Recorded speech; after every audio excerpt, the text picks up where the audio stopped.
Catherine Bernardo at Jericho Rosales spotted magkasama na nag-night jogging. Karen Mix TV Showbiz Update. Disclaimer, ang mga larawang ito ay hindi pag-aari ng uploader. Ito ay kinukuha bilang karagdagang impormasyon. Credit to the owner. Namataan sina Catherine Bernardo at Jericho Rosales na magkasama na nag-night jogging sa Marikina Sports Complex. Nag-enjoy sa pagtakbo ang dalawang celebrity loveless dahil parehong hiwalay na sa kanilang mahal sa buhay. Isang fan ang nakasabayan nilang tumakbo. Nakilala niya ang aktor at aktres. Kinuha ng fan ang opportunity na makapagpakuha ng picture sa dalawang celebrity at saka ibinahagi sa Facebook.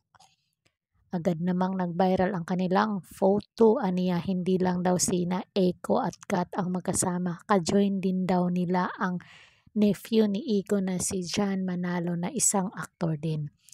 Ang caption ng fan, "Post ko na din sa wall ko para may remembrance." Galing nga.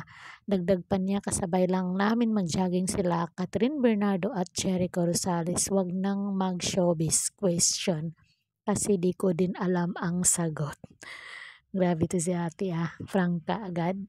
May iba silang kasama, si John Manalo pala, sorry na wika pa nito komento ng mga netizen. Sana they are just building some rapport. Beck, may project sila, parang word kung may something.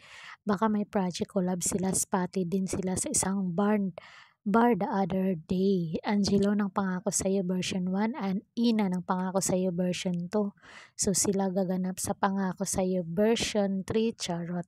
Nagbigyang kulay naman ng isang commented ang pagkumpirmang hiwalay na si Eco sa misis na si Kim Jones. Kaya ba in-announce separation nila ng wifey para di magka-issue if spotted sila?